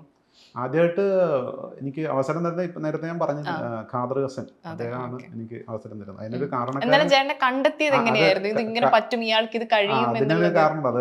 അത് ഈ ജോണി ചേട്ടൻ എന്ന് പറഞ്ഞിട്ട് ജോണി സാഗരിയ, അറിയാലോ, ജോണി സാഗരിയ നിർമ്മാതാവാണ്. ഒത്തിരി മലയാള സിനിമകൾ നിർമ്മിച്ചിട്ടുള്ള 6-ാം തമ്പുരാൻ ഉൾപ്പെടെ. അപ്പോൾ ജോണി ചേട്ടൻ എൻ്റെ നാട്ടുകാരനാണ്, ചേർത്തല. അപ്പോൾ ഞങ്ങൾ തമ്മിൽ നേരത്തെ പരിചയമുണ്ട്, ഇടയ്ക്ക് ഇവിടെ വെച്ച് കാണാറുണ്ട്. അപ്പോൾ ഈ സിനിമയിലേക്കുള്ള ഒരു എൻട്രിയൊക്കെ വേണ്ടിയിട്ട് ഇങ്ങനെ നടക്കുന്ന സമയമാണ്. അപ്പോൾ അതുവരെ ഞാനിങ്ങനെ ഭക്തിഗാനങ്ങൾ ആണ് കൂടുതൽ എഴുതിയിരിക്കുന്നത്. മിഴിയഴക് നിറയും രാധ, അതൊക്കെ ആൽബം സോങ്ങിൽ നല്ല ഹിറ്റായിട്ടുള്ള പാട്ടാണ്. അങ്ങനെ ഇരുന്ന സമയത്ത് ഈ ജോണി ചേട്ടനും ഖാദർ ഹസനും നമ്മുടെ സുഹൃത്തുക്കളാണ്. അങ്ങനെ ഈ ഹാപ്പിയിലേക്ക് അവരൊരു പുതിയ എഴുത്തുകാരനെ അന്വേഷിച്ച് ഖാദർ ഹസൻ ഈ ജോണിച്ചേട്ടനെ വിളിക്കുന്നു. അപ്പോൾ ജോണിച്ചേട്ടൻ്റെ മനസ്സിലേക്ക് പെട്ടെന്ന് എൻ്റെ മുഖം ഓർമ്മ വന്നു പുള്ളിക്ക്. അങ്ങനെ സജസ്റ്റ് ചെയ്ത് ജോണിച്ചേട്ടൻ സജസ്റ്റ് ചെയ്യുന്ന ഈ അഴകേ നീ എന്നെ പിരിയല്ലേ എന്നുള്ള പാട്ട് പറയുമ്പോൾ എനിക്ക് തോന്നുന്നു ഇപ്പോഴും ആ ഒരു പാട്ട് അത് ഏറ്റെടുക്കാത്തൊരു ആളുകളില്ല. കാരണം ആ സമയത്ത് ബ്രേക്കപ്പ് എന്ന് പറഞ്ഞു കഴിഞ്ഞാൽ അഴകേ നീ എന്നെ പിരിയല്ലെയാണ് ആദ്യം എല്ലാവരും ഓടിപ്പോയി കേൾക്കുന്ന ഒരു പാട്ട് എന്നുള്ളത്. 90 കിഡ്സ്. അതെ. അപ്പോൾ അതിലെ അർത്ഥങ്ങൾ ഇപ്പൊ ചേട്ടൻ പറഞ്ഞ പോലെ തന്നെ ഈ അതിന്റെ അർത്ഥങ്ങൾ തന്നെ അത് ആ വരിയുടെ അർത്ഥങ്ങൾ തന്നെ ഫീൽ ചെയ്യുകയും വേണം ഇങ്ങോട്ടേക്ക് വരുമ്പോൾ. എനിക്ക് തോന്നിയിട്ടുള്ളത് ചിലത് ഈ മൊഴിമാറ്റ പാട്ടുകൾ വരുമ്പോൾ വലിയ രീതിയിൽ ട്രോൾ ചെയ്യപ്പെടാറുണ്ട്. ചില ചാനലുകളിലൊക്കെ വരുന്ന പാട്ടുകളൊക്കെ വരുമ്പോൾ കാരണം അവർ അതുപോലെ തന്നെ വാക്കുകളെ ഇപ്പുറത്തേക്ക് വെക്കുമ്പോൾ ആ പാട്ടിന് അതെ ഒരു സുഖം കിട്ടാത്ത. ഇപ്പൊ നമ്മള് സിദ്ദിഖിന്റെ ഒരു സിനിമയിൽ സിദ്ദിഖ പറയുന്നുണ്ട് വയലാർ എഴുതും ഇതുപോലെ പറഞ്ഞു. അതെ അതെ അതെ, സൺഡേ ഹോളിഡേയില്. അപ്പൊ അതുപോലെ അപ്പൊ നമ്മൾ കേൾക്കുമ്പോഴും അങ്ങനെ തന്നെയാണ്. ചില പാട്ടുകൾ ഇതെന്താ ഈ പാട്ട് ഇങ്ങനെ എഴുതിയേക്കുന്നത് നമുക്ക് ഫീൽ ചെയ്യും. പക്ഷെ ഈ അഴകേ നീ എന്റെ പിരിയല്ലേ എന്നുള്ള പാട്ടൊക്കെ കേൾക്കുമ്പോൾ നമുക്ക് ശരിക്കും അതൊരു ഡബ് ചെയ്ത് വന്നൊരു പാട്ട് അങ്ങനെ നമുക്ക് ഫീൽ ചെയ്യാറേ ഇല്ല. അല്ലെങ്കിൽ മൊഴി മാറ്റി എഴുതിയൊരു പാട്ട് അങ്ങനെ ഫീൽ ചെയ്യുന്നില്ല. കാരണം അത് പറയാൻ കാരണം ഈ അതിലെ പൊന്നില പോലൊരു പൂത്താലി ഞാൻ അന്ന് കഴുത്തിൽ ചാർത്തിയില്ലേ, പൊന്നേ നീ അത് കാണാതെ എന്നിൽ നിന്നും മകന്നില്ലേ, അങ്ങനെ പറഞ്ഞിട്ട് ഭയങ്കരമായിട്ട് അത് ഫീൽ ചെയ്യാറുണ്ട്. അത്തരത്തിൽ തന്നെയല്ല ചേട്ടന് വരുന്ന അഭിപ്രായങ്ങൾ കേൾക്കുമ്പോഴും അങ്ങനെ തന്നെയല്ല ഫീൽ ചെയ്യുന്നത് തോന്നാറുള്ളത്. ഈ അഴകനി എന്നെ പിരിയല്ലേ എന്നുള്ള നേരത്തെ പറഞ്ഞ പോലെ ഇങ്ങനെ മനസ്സിലേക്ക് പെട്ടെന്ന് വന്ന അതിൻ്റെ ആ കഥാപാത്രത്തെ ഉൾക്കൊണ്ട് അതിൻ്റെ അപ്പോഴത്തെ ആ ഫീലൊക്കെ ഉൾക്കൊണ്ട് എന്താണ് ആ കഥാപാത്രം അത്രയ്ക്ക് പെയിനോട് കൂടി ഇരിക്കുന്നൊരു സിറ്റുവേഷൻ ആയിരുന്നത്. അപ്പൊ അതിൽ നിന്നൊക്കെയാണ് ആ വരികൾ വന്നത്. അതുപോലെ കുറച്ചു കാലമായിട്ട് സോഷ്യൽ മീഡിയയിൽ ട്രെൻഡ് ആയിരുന്നു ചിരിച്ചു കൊല്ലുന്ന വണ്ടേ, പിന്നെയും ട്രെൻഡ് കൊഞ്ചുന്ന വണ്ടേ ജാസി ഗിഫ്റ്റ് പാടിയ പാട്ട്, ഹാപ്പിയിലെ തന്നെ പാട്ട്. അത് ജാസി ഗിഫ്റ്റിലേക്ക് എത്തുന്നത് എങ്ങനെയായിരുന്നു? ജാസി ഗിഫ്റ്റിലേക്കൊക്കെ എത്തുന്നത് ഞാനല്ല, അതിന്റെ ഡിസിഷനും കാര്യങ്ങളൊക്കെ എടുത്തത്. അത് കാതർക്ക അവര് തന്നെ. ആ കാലത്തൊന്നും ഞാൻ അങ്ങനെ എന്നോട് അങ്ങനെ ചോദിക്കാറില്ല. അവര് ഞാൻ എഴുതി കൊടുക്കുന്നു. ഒരു അജിത് സുകുമാർ എന്ന് പറഞ്ഞിട്ട് ഒരു മ്യൂസിക് ഡയറക്ടർ ഉണ്ടായിരുന്നു. അദ്ദേഹമായിരുന്നു ഈ കാതർക്കയുടെ പാട്ടുകൾ മിക്കതും, ഈ അല്ലു അർജുന്റെ പാട്ടുകൾ മിക്കതും ഈ പാടിപ്പിക്കുകയൊക്കെ ചെയ്യുന്നത്. ഇവിടെ അത് പുള്ളി ഇവിടെ നിന്ന് കാതർക്ക് അവിടെ നിന്ന് എടുത്തുകൊണ്ട് വരുന്ന സിനിമകളാണ് ഇവിടെ റിലീസ് ചെയ്യാനായിട്ട്. അപ്പൊ അതിന് മലയാളി അടിക്കാൻ നേരത്ത് പാട്ടുകൾ റെക്കോർഡ് ചെയ്യുന്നത്. അപ്പൊ അവരെല്ലാരും കൂടി ചേർന്നെടുത്ത ഡിസിഷനാണ് ജാസി ഗിഫ്റ്റ് പാടിയാൽ നന്നായിരിക്കും എന്നുള്ളതൊക്കെ. അങ്ങനെ ജാസിയാണ് അന്ന് ഞാൻ ആദ്യമായിട്ട് പരിചയപ്പെടുന്ന ആ ഇതിന്റെ റെക്കോർഡിങ് സമയത്തൊക്കെ. ഇപ്പോഴും നല്ല സുഹൃത്തുക്കളാണ് എന്റെ. പിന്നീട് അതിനുശേഷം ഒത്തിരി എന്റെ പാട്ടുകൾ പാടിയിട്ടുണ്ട്. കാരണം ഈ ചീച്ചു കുഞ്ചുന്നുണ്ട് ഇന്നും ഇപ്പോഴും റീൽസിലൊക്കെ പലരും ടാഗ് ചെയ്തിടാറുണ്ട്. കാണുമ്പോൾ ഭയങ്കര സന്തോഷമാണ്. അത് ഇതുപോലെ തന്നെ ലിപ്സിംഗും നോക്കി അതൊക്കെ ലിപ്പുള്ള പാട്ടാണ്, നല്ല ലിപ്പുള്ള പാട്ടായിരുന്നു. പിന്നെ അതേപോലെ അതിൽ ചൽ ചൽ ചൽ ചൽ മേരെ സാത്തി ഞാനിപ്പോൾ ഹൈദരാബാദിൽ പാട്ടുണ്ട്. അതൊക്കെ നല്ല രസമുള്ള പാട്ടായിരുന്നു. അൻവർ സാദത്ത് പാടിയത്. അത് ഈ പ്രേമലു സിനിമയില് അതിന്റെ ഒരു അത് പാടി നടക്കുന്നതായിട്ട് ഒരു സംഭവമുണ്ട്, ഓർക്കുന്നുണ്ടായിരുന്നു. അതെ അതെ, അതിലെങ്ങനെ ഉണ്ട്. അതുപോലെ ഇതുപോലെ തന്നെയാണ് വേറെ അല്ലു അർജുൻ സിനിമകൾക്ക് മാത്രമല്ല ചേട്ടൻ അല്ലാതെയും പാട്ടുകൾ മൊഴിമാറ്റം എഴുതിയിട്ടുണ്ട്. അതിലെനിക്ക് ഓർമ്മയുള്ള ഒന്ന് ഇപ്പോ ഹാപ്പി ഡേയ്സ്, അതെ, മനസ്സിനും അറിയില്ല ഇനി നമ്മൾ പിരിയില്ല, വി ആർ ഫ്രണ്ട്സ് എന്ന് പറഞ്ഞിട്ടുള്ള. അത് വളരെ സിമ്പിൾ ആയിട്ടാണ് എഴുതിയിരിക്കുന്നത്, എല്ലാവർക്കും പെട്ടെന്ന് കൺവേ ആകുന്ന രീതിയിൽ. കൂടുതൽ സാഹിത്യമൊന്നും പ്രയോഗിച്ചിട്ടില്ല. പെട്ടെന്ന് ഒരു സൗഹൃദം എല്ലാവർക്കും ഫീൽ ചെയ്യുന്ന രീതിയിൽ അതിന്റെ ഡെപ്ത്, സൗഹൃദത്തിന്റെ ഒരു ഡെപ്ത് ഉണ്ടല്ലോ. അത് മനസ്സിന്റെ മറയില്ല, സ്നേഹത്തിന് അതിരില്ല, ഇനി നമ്മൾ പിരിയില്ല, വി ആർ ഫ്രണ്ട്സ്. വളരെ സിമ്പിൾ. പുസ്തകത്താളുകളിൽ അക്ഷരത്താളുകളിൽ ഒന്നായി തുറന്നിടും. അതായത് അറിയാലോ അതിന്റെ മീനിങ്. പുസ്തകത്താള് അതായത് പഠിക്കാൻ പോലും നമ്മൾ ഒരുമിച്ച് അതിന്റെ എല്ലാ കോംപ്ലിക്കേഷൻസ് എല്ലാം ഒരുമിച്ചാണ് ആ താളുകളെല്ലാം തുറക്കുന്നത്. അക്ഷരത്തായി തുറന്നിടും, വി ആർ ഫ്രണ്ട്സ്. ദുഃഖങ്ങളിൽ കൂടെ നിൽക്കാം, സ്വപ്നങ്ങളെ സ്വന്തമാക്കാം, എല്ലാത്തിനും നീ വേണം, സൗഹൃദം എൻ്റെ ഒപ്പം. അപ്പൊ അതുപോലെ എൻ്റെ ഓ മൈ ഫ്രണ്ട് നിൻ കണ്ണുകളിൽ ഞാൻ കാണുന്ന എൻ്റെ മുഖം, ഓ മൈ ഫ്രണ്ട് നിൻ വാക്കുകളിൽ ഞാൻ കേൾക്കുന്ന എൻ്റെ സ്വരം.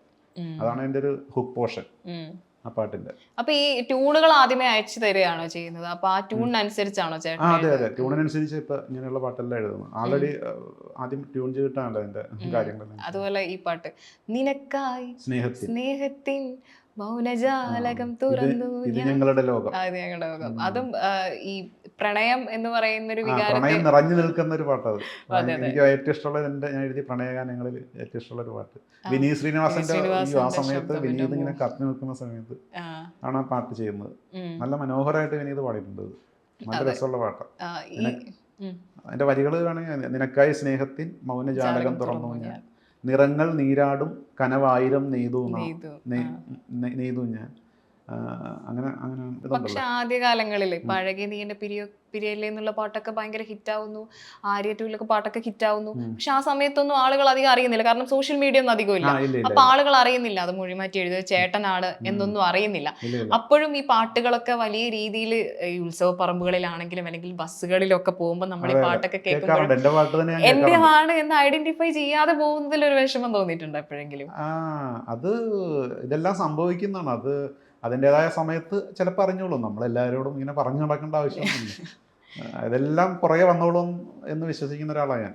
ഇല്ല ഇപ്പൊ ഇങ്ങനെ എനിക്ക് തോന്നുന്നു കുറച്ചുകൂടെ ആൾക്കാർ അറിഞ്ഞു തുടങ്ങി അറിയാൻ സോഷ്യൽ മീഡിയ. തുടങ്ങിയിട്ടുണ്ടെന്നോ എൻ്റെ പാട്ടുകളാണ്. പിന്നെ ചിലർ മിക്കവരും ആരെങ്കിലൊക്കെ ഈ പാട്ടുകൾ സോഷ്യൽ മീഡിയയിലൊക്കെ പോസ്റ്റ് ചെയ്യാൻ നേരത്ത് അവർ ചിലപ്പോൾ എൻ്റെ പേരൊന്നും ഉണ്ടാകത്തില്ല അതിൽ, ആരാണ് എഴുതിയെന്നോ ഒന്നും അങ്ങനെയൊന്നും ഉണ്ടാകത്തില്ല. പക്ഷെ അവർക്ക് നല്ല ഫീൽ ചെയ്ത പാട്ടാണ് എന്നൊക്കെ പറഞ്ഞിട്ട് അവരുടെ ഒരു മെമ്മറി ആയിരിക്കും എൻ്റെ പാട്ട് വെച്ചിട്ട് അവർ ഷെയർ ചെയ്യുന്നത്. ചിലപ്പോൾ ചിലർ അതിൻ്റെ അടിയിൽ കൊണ്ട് കമൻറ്റ് ചെയ്യും, സിജു തുറവൂർ എന്ന് പറഞ്ഞിട്ട് ഇന്ന ആളാണ് എഴുതിയെന്നൊക്കെ എന്നെ അറിയാവുന്നവർ ചിലപ്പോൾ കമൻറ്റ് ചെയ്ത് ഞാൻ കാണാറുണ്ട്. യാത്രകളിലൊക്കെ സ്വന്തം പിന്നെ എത്രയോ തവണ ചിലപ്പോൾ ഇന്ന പാട്ടൊന്നും അങ്ങനെയൊന്നുമില്ല. ഞാൻ ചിലപ്പോൾ ഒരു ഉത്സവപ്പറമ്പിൽ നിൽക്കുമ്പോഴേക്കും ചിലപ്പോൾ എൻ്റെ ഒരു പാട്ട് അവിടെ നിന്ന് കേൾക്കുമ്പോൾ ഞാൻ എഴുതിയ ഏതെങ്കിലും ഒരു പാട്ട്, അപ്പോൾ ഭയങ്കര സന്തോഷമാണ്. മനസ്സിലിങ്ങനെ ഇട്ട് ആലോചിക്കാം. അതെ അതെ അതെ. അത് നമുക്കൊരു പ്രത്യേക ഒരു നിർവൃതിയാണ്, അത് പറഞ്ഞറിയിക്കാൻ പറ്റത്തില്ല. നമ്മൾ എഴുതിയൊരു പാട്ട് വലിയൊരു ആൾക്കൂട്ടത്തിന്റെ ഇടയിലൊക്കെ ഇങ്ങനെ കേൾക്കുമ്പോഴുള്ള സന്തോഷം പ്രത്യേകിച്ച് അതാണ്. അപ്പോ ഈ ആര്യ ടൂലെ പാട്ടുകൾ മൈ ലവ് ഈസ് ഗോൺ. അതെ, അത് നല്ല രസമുള്ളൊരു പാട്ട്, വെറൈറ്റി. അത് ദേവിശ്രീ പ്രസാദ് സാർ തന്നെയാണ്, DSP സാറിന്റെ മ്യൂസിക്. നല്ല രസമുള്ള ബീറ്റും കാര്യങ്ങളൊക്കെ. അതാ ഈ ചടുലമുള്ള പാട്ടുകൾ വരുമ്പോഴും ഈ വരികൾ ഒപ്പിക്കുക എന്ന് പറയുന്നത് അത് എത്രത്തോളം വിഷമ ഉള്ള സാധനമാണ്. കാരണം ഈ ചടുലമുള്ള വരികൾ ചേർക്കുക. അല്ല അത് നമുക്കത് ട്യൂൺ എനിക്ക് സത്യം പറഞ്ഞ കോംപ്ലിക്കേഷൻ കൂടുമ്പോഴാണ് എനിക്ക് ഭയങ്കര ത്രില്ലിങ് തോന്നുന്നത്. അങ്ങനെ കുറെ പാട്ടുകളുണ്ട് എൻ്റെ, എനിക്ക് ഭയങ്കര അങ്ങനെയൊക്കെ വരുമ്പോ അങ്ങനെ ട്യൂൺ കൂടുമ്പോ കോംപ്ലിക്കേഷൻ കൂടുമ്പോൾ എനിക്ക് ഭയങ്കര ഇഷ്ടം എഴുതാനായിട്ട്. അതങ്ങനെ അങ്ങനെ ഉണ്ടായ പാട്ടത്. അതിൽ തന്നെ ചെണ്ടുമല്ലികപ്പൂ നീ എന്നിട്ട് പാട്ടുണ്ട്, വിജയശ്വാസ് പാടിയത്. അതും അത്യാവശ്യം ശ്രദ്ധ നേടിയ ഒരു നല്ലൊരു ലവ് സോങ് അത്. ഈ സിറ്റുവേഷൻ പറഞ്ഞു തന്നിട്ടാണല്ലോ എഴുതുക, അപ്പൊ ഈ ട്യൂണും ഒക്കെ ഉണ്ടാവും, ഇതുപോലെ ലിപ്സിങ്കും അങ്ങനെ കേൾക്കണം. ഇപ്പൊ ആദ്യഘട്ടങ്ങളിലൊക്കെ ഇത് ആദ്യമേ കാണാൻ പറ്റുമല്ലോ, ആദ്യമേ ഷൂട്ട് ചെയ്ത് കഴിഞ്ഞിട്ടുള്ളതായിരിക്കും. അതായിരുന്നു കുറച്ചുകൂടി എളുപ്പം, അല്ലെങ്കിൽ ഇപ്പൊ ഒന്നിച്ചിരുത്തി നിങ്ങളെ കൊണ്ട് ചെയ്യിപ്പിക്കുന്നുണ്ടല്ലോ, അതായിരുന്നു എളുപ്പം? മറ്റേതായിരുന്നു കുറച്ചൊരു എളുപ്പം. അപ്പോൾ ആൾറെഡി നമുക്ക് വിഷ്വലും കൂടെ നേരത്തെ കിട്ടുന്ന കാരണം അതിലേക്ക് കൂടുതൽ എത്താൻ പറ്റും, കറക്റ്റായിട്ട് അതിൻ്റെ സിറ്റുവേഷൻ നന്നായിട്ട് മനസ്സിലാക്കാൻ പറ്റും. ഇപ്പോഴെന്ന് വെച്ച് കഴിഞ്ഞാൽ ഇതിൻ്റെ ഒരു മീനിങ് മാത്രമേ അവർ തരുന്നുള്ളൂ. ഇന്നതാണ് അതിൻ്റെ ഒറിജിനൽ തെലുങ്ക് ലൈൻസിലെ മീനിങ്, അല്ലെങ്കിൽ ഏത് ഭാഷയാണെന്ന് വെച്ചാൽ അതിലെ മീനിങ്. അതനുസരിച്ച് നമ്മൾ വിഷ്വലൊന്നും പോലും കിട്ടുന്നില്ല ഇപ്പൊ. ഏത് സിനിമ തൊട്ടായിരുന്നു ഇങ്ങനെ ചെയ്യാൻ തുടങ്ങിയത്? സംവിധായകന്റെ കൂടെ ഇരുന്ന് നിങ്ങൾ വിഷ്വൽ കാണാതെ ചെയ്തു തുടങ്ങുക എന്ന് പറയുന്നത് ഏത് സിനിമ തൊട്ടായിരുന്നു? അത് ശരിക്കും പറഞ്ഞ ഈ പുഷ്പ മുതൽ ദേവിശ്രീ പ്രസാദ് സാറിന്റെ ഒപ്പം ഇരുന്നിട്ട് അങ്ങനെ ചെയ്തത്. അതിനു മുമ്പ് ഞാൻ ഈ പാൻ ഇന്ത്യൻ ഒരു ലെവലിലേക്ക് വരുന്നത് വേറെ കുറച്ച് സിനിമകളുണ്ട് അതിനു മുമ്പ്. അപ്പോഴും ഹൈദരാബാദ് പോയിട്ട് അവര് സ്റ്റുഡിയോയിൽ ഇട്ട് തരുന്നത്, അതായത് എഡിറ്റിംഗ് കഴിഞ്ഞിട്ടുണ്ടാവും പാട്ടിൻ്റെയൊക്കെ. പടം ഇറങ്ങിയിട്ടുണ്ടാകത്തില്ല, അതിന് ഒരേ ദിവസം ഇറങ്ങാനുള്ള പടമാണല്ലോ. അപ്പം അങ്ങനെ ഇട്ട് തന്നിട്ട് ആ വലിയ സ്ക്രീനിലിരുന്ന് കണ്ട് അത് നമ്മുടെ ഇഷ്ടത്തിനനുസരിച്ച് കുറേ നേരം ഇട്ട് നമുക്ക് എഴുതാൻ പറ്റും. അത്രയും ടൈം ലിമിറ്റേഷനൊക്കെ ഉണ്ടല്ലോ അവിടെ. അങ്ങനെ നമുക്കൊന്ന് പ്ലേ ചെയ്ത് തരും. അപ്പോൾ ഞാനത് തന്നെ മാർക്ക് ചെയ്ത് വെച്ചിട്ട് വരെ എഴുതിയിട്ടുണ്ട്. അതായത് എവിടെ ചിലപ്പോൾ 2-3 പ്രാവശ്യം ഇട്ട് നമുക്ക് ഇട്ട് തരുള്ളൂ ഫുള്ളായിട്ട്. അപ്പോൾ ഈ പ്ലേ ചെയ്യുമ്പോൾ തന്നെ ഞാൻ ഓപ്പൺ നല്ല ഹൈ നന്നായിട്ട് ലിപ്പുള്ള പോർഷൻസൊക്കെ ഇങ്ങനെ മാർക്ക് ചെയ്ത് വയ്ക്കും. എന്നിട്ട് അങ്ങനെ പിടിച്ചു വരെ ഞാൻ എഴുതിയിട്ടുണ്ട്. അതിനുശേഷം ഈ MP3 ഓഡിയോ മാത്രം കേട്ടിട്ട് ഈ മാർക്ക് ചെയ്ത പോർഷൻസ് നന്നായിട്ട് ശ്രദ്ധിച്ച് അതിന് പറ്റിയ ലിപ്പ് സിങ്ക് ആകുന്ന രീതിയിലുള്ള വരികളൊക്കെ വെച്ചിട്ട് അങ്ങനെ എഴുതിയിട്ടുണ്ട്. പല രീതിയിലൊക്കെ ചെയ്തിട്ടുണ്ട്, പല പരീക്ഷണങ്ങളും. അല്ലു അർജുൻ ഈ മലയാളം പാട്ടുകളൊക്കെ കേട്ടിട്ടുണ്ടോ? പിന്നെ തീർച്ചയായിട്ടും. അതിനെക്കുറിച്ച് അഭിപ്രായങ്ങളൊക്കെ അറിയാലോ പുള്ളിയുടെ. അല്ലുവിന്റെ പടങ്ങൾ ഇവിടെ മലയാളത്തിൽ ജനങ്ങളെ ഏറ്റെടുക്കാൻ തുടങ്ങി. എനിക്ക് അല്ലു അർജുൻ എന്നുള്ള പേര് വന്നു. അതിൻ്റെ അകത്ത് പാട്ടുകൾക്കും ഒരു സ്ഥാനം ഉണ്ടെന്ന് പുള്ളിക്കാരൻ അറിയാലോ. അതിനുശേഷം ഞാൻ പലതവണ കണ്ടിട്ടുണ്ട്. എനിക്കൊന്ന് 8-9 പ്രാവശ്യങ്ങൾ ഞങ്ങൾ തമ്മിൽ മീറ്റ് ചെയ്തിട്ടുണ്ട്. ഹൈദരാബാദ് പോയപ്പോഴും അവിടെ വെച്ച് 2-3 വട്ടം കണ്ടിട്ടുണ്ട്. പിന്നെ കേരളത്തിൽ വെച്ച് കണ്ടിട്ടുണ്ട്. ചെയ്തിട്ടുണ്ട്. അതിന് ഏറ്റവും സന്തോഷമുള്ളൊരു സംഭവം എന്ന് വെച്ച് കഴിഞ്ഞാൽ ഒരു ഭയ്യാമൈ ബ്രദർ എന്ന് പറഞ്ഞിട്ടൊരു സിനിമ ഉണ്ട്. അല്ലു അർജുനും രാംചരണും തമ്മിലുള്ള കോമ്പിനേഷൻ. അതിൻ്റെ അകത്ത് അവർ തന്നെ പ്രൊഡ്യൂസ് ചെയ്ത അല്ലു അർജുൻ്റെ അച്ഛൻ അല്ലു അരവിന്ദ് പ്രൊഡ്യൂസ് ചെയ്തിട്ടുണ്ട്. അപ്പോൾ ഞാൻ അത് എഴുതാനായിട്ട് അവരുടെ സ്റ്റുഡിയോയിലാണ് പോകുന്നത്. അങ്ങനെ ഒരു എഡിറ്റിംഗ് സ്റ്റുഡിയോയിൽ എഡിറ്റിംഗ് നടന്നിട്ടിരിക്കും പടത്തിൻ്റെ. അപ്പോൾ ഞാനിങ്ങനെ രാവിലെ മുതൽ എനിക്ക് സ്ക്രീനിൽ വെച്ച് തരുന്നു. പിന്നെ എഴുതിക്കൊണ്ടിരുന്നപ്പോഴാണ് എൻ്റെ കൂടെ എനിക്ക് ഹെൽപ്പ് ചെയ്യാനായിട്ട് ഒരാൾ നിർത്തിയിട്ടുണ്ട്, ഇതെല്ലാം ടെക്നിക്കലായിട്ടുള്ള. ആ പുള്ളിക്കാരൻ അല്ലു അപ്പുറത്ത് വന്നിട്ടുണ്ടെന്ന് പറഞ്ഞു. തൊട്ടടുത്ത മുറിയിൽ മെയിൻ എഡിറ്ററിൻ്റെ മുറിയിലുണ്ട്. ഒരു വാശിയം വന്ന മൂവി എഡിറ്റ് ചെയ്ത പോർഷൻ. അപ്പം ഞാൻ ചോദിച്ചു എപ്പോൾ പെട്ടെന്ന് പോകാം, അല്ല അത് വൈകിട്ട് കുറച്ച് നേരം ഉണ്ടാവും എന്ന് പറഞ്ഞു. അപ്പം ഞാൻ എങ്ങനെ ഒന്ന് കാണും എന്നിങ്ങനെ മനസ്സിൽ നമ്മളങ്ങോട്ട് ഇടിച്ചു കയറി ചെല്ലുന്നൊക്കെ മോശമല്ലേ. അങ്ങനെ ആലോചിച്ചിരുന്നു അപ്പോൾ കാണാൻ പറ്റുമായിരിക്കും എന്നിങ്ങനെ വിചാരിച്ചിരുന്നിരുന്നു. കുറേ വൈകിട്ടായപ്പോൾ എനിക്ക് പെട്ടെന്ന് ഈ പയ്യൻ ഓടി വന്നിട്ട് പറഞ്ഞു സാറിനെ വിളിക്കുന്നു എന്ന് പറഞ്ഞു. പോകാൻ പോണ്, സാറിനെ അങ്ങോട്ടൊന്ന് ജസ്റ്റ് ഒന്ന് വരാമെന്ന് ചോദിച്ചു. പുള്ളിയുടെ ഇവർ പറഞ്ഞു ഞാനിപ്പോൾ ഇരുന്ന് കേരളത്തിൽ നിന്ന് ആൾ വന്നിട്ടുണ്ട് എഴുതിക്കൊണ്ടിരിക്കുന്നു. പുള്ളി അറിയാലോ, അവരുടെ തന്നെ പ്രൊഡക്ഷനും കൂടെ. അപ്പോൾ ഞാൻ ഓടിച്ചെന്നപ്പോൾ പുള്ളി എവിടെ ഉണ്ട്, എനിക്ക് ഷെയ്ക്ക് ഹാൻഡൊക്കെ തന്ന് വിശേഷമൊക്കെ തിരക്കി സുഖമല്ലേ എന്നൊക്കെ ചോദിച്ച് നല്ല സന്തോഷമുള്ളൊരു നിമിഷമായിരുന്നു. ഈ മലയാളികളെ കാണുമ്പോൾ അല്ലു അർജുന് പ്രത്യേക ഒരു സ്നേഹമുണ്ട്. തീർച്ചയായിട്ടും ഉണ്ട്. അതെന്ന് വെച്ചാൽ ആ ഫാൻ ഇതുണ്ടല്ലോ, മലയാളത്തിലൊരു നല്ലൊരു ഫാൻസ് അദ്ദേഹത്തിനുണ്ടല്ലോ, അതിൻ്റെയൊക്കെ ഒരു ഇഷ്ടം പുള്ളിക്കാരനുണ്ട്. പൊതുവിലിപ്പോ ഭയങ്കര പുഷ്പ വരുമ്പോ സമയത്ത് തന്നെ അദ്ദേഹത്തിന്റെ ചില പോസ്റ്റ്, അതായത് അദ്ദേഹത്തെ കുറിച്ചുള്ള ചില പോസ്റ്റുകളുണ്ട്. അതില് ചായക്കടയിൽ നിന്ന് ഇറങ്ങി വരുന്ന അല്ലു അർജുനെ കാണിക്കുന്നുണ്ട്. അതുപോലെ സുഹൃത്തുക്കൾക്കൊപ്പം ഈ റോഡരികിലൊക്കെ നിൽക്കുന്ന അല്ലു അർജുൻ യാതൊരു താരജാടയില്ല. എനിക്ക് ശരിക്കും പറഞ്ഞാൽ അങ്ങനെ ഫീൽ ചെയ്തിട്ടുണ്ട് അദ്ദേഹത്തിന് യാതൊരു ജാട. ഇപ്പൊ കൊച്ചിയിൽ വെച്ച് തന്നെ മറ്റേ പ്രൊമോഷന്റെ അന്ന് വന്നിട്ടുണ്ടായിരുന്നല്ലോ. അന്നപ്പോ എന്നെ കണ്ടപ്പോ തന്നെ അതിലൊരു വീഡിയോ ഭയങ്കര വൈറലായിട്ടുണ്ട്. ഞങ്ങൾ തമ്മിൽ സംസാരിക്കുന്ന. അപ്പൊ എന്നെ കണ്ടപ്പോ തന്നെ ഇങ്ങനെ കൈകൂപ്പി അടുത്തേക്ക് ഞാൻ ചെന്ന് കണ്ടപ്പോ തന്നെ ഫസ്റ്റ് പറഞ്ഞു സാർ ഫീലിംഗ് സോങ് സൂപ്പർ ആയിട്ടുണ്ടെന്നാണ്. നന്നായിട്ട് നല്ല വരികളാണ്. പെട്ടെന്ന് തന്നെ എന്നെ ഐഡന്റിഫൈ ചെയ്ത് അടുത്തേക്ക് വിളിച്ച് ഞങ്ങളെ സംസാരിക്കുന്ന അതാണ് ആ വീഡിയോ.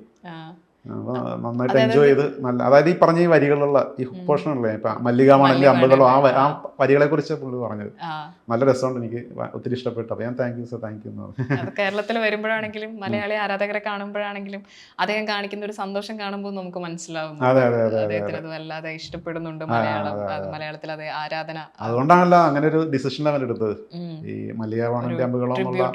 അതെ അതെ, ഫീലിങ്സ് സോങ്. അതുപോലെ ഇതിനിടയിൽ ചോദിക്കാൻ വിട്ടുപോയതാണ് സാമി എന്നുള്ള പാട്ട്. സാമി എന്നുള്ള പാട്ട് ഭയങ്കര ഹിറ്റായിരുന്നു മലയാളത്തിൽ അതേ സമയം. അത് സിത്താരയാണ് പാടിയത്. എന്തുകൊണ്ടായിരുന്നു സിത്താര എന്നുള്ള ഒരു ചൂസ് വന്നത്? സിത്താര പാടാൻ കാര്യം എന്ന് വെച്ച് കഴിഞ്ഞാൽ ഇവര് ആരെ കൊണ്ട് ഇത് പാടിപ്പിക്കണം എന്നുള്ളൊരു ഡിസ്കഷൻ അവിടെ നടക്കും. DSP സാറിന്റെ അദ്ദേഹത്തിന്റെ അസിസ്റ്റന്റ് അഭിഷേക്, അങ്ങനെ കുറച്ച് പേരുണ്ട്. അപ്പൊ അവരിങ്ങനെ ഡിസ്കസ് ചെയ്ത് ആര് പാടിയാന്നുണ്ടാവും. അപ്പൊ അതിന്റെ ഭാഗമായിട്ട് ഞാൻ അവിടെ ഉണ്ടായിരുന്നു. ഞാൻ ഇതിന്റെ ലിറിക്സ് എഴുതാനായിട്ട് അങ്ങനെ അവിടെ ചെന്ന. അപ്പം എന്നോട് ചോദിച്ച് ഒരു സജഷൻ പോലെ, സാർ ഇത് ആര് പാടിയാൽ നന്നാവും മലയാളത്തിൽ? അപ്പം ഞാൻ അതിന് ചെറിയൊരു ഫോക്ക് ടച്ചും കൂടെ ഉണ്ട് ആ പാട്ടിന്. അപ്പോൾ എന്നോട് ചോദിച്ച ഒരു 3 ഓപ്ഷൻ തരാൻ പറഞ്ഞു എന്നോട്.